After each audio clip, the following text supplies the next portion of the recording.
আপনি খুশি হবেন না? পার্লামেন্টের ভিতরে বেকারত্ব আলোচনা হলে, পার্লামেন্টের ভিতরে কৃষকদের সমস্যা আলোচনা হলে আপনি খুশি হবেন না?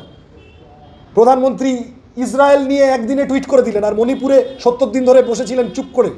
পার্লামেন্টে মণিপুর আলোচনা হলে আপনি খুশি হবেন না? যে কোনো মানুষ খুশি হবে, আমরাও চাইবো হোক।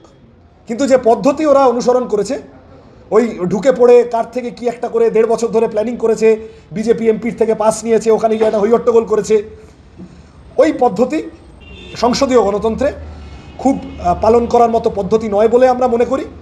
এবং ওরা তো কি আছে, একটা স্মোক ক্যানিস্টার নিয়ে ঢুকেছে। আদতে পাবলিকের টাকার শ্রাদ্ধ করে, যে সময় মানুষের এত রুজিরুটির ক্রাইসিস, সেই সময় কোটি কোটি টাকা খরচা করে একটা ঐতিহ্যশালী পার্লামেন্ট ভবন, গোটা পৃথিবী ভারতের পার্লামেন্ট দেখতে আসে, ওয়ার্ল্ড লার্জেস্ট ডেমোক্রেসি, সেটাকে ছেড়ে একটা কি কে জ্যোতিষী ওদেরকে বলেছে যে গোল বাড়িতে তোমাদের ভালো হবে না, ওই জন্য একটা আরেকটা সেন্ট্রাল ভিস্তা আর একটা নতুন পার্লামেন্ট বানাতে গেল। তো এই এত তুমি লাভঝাপ করে একটা পার্লামেন্ট বানালে এই তার নিরাপত্তা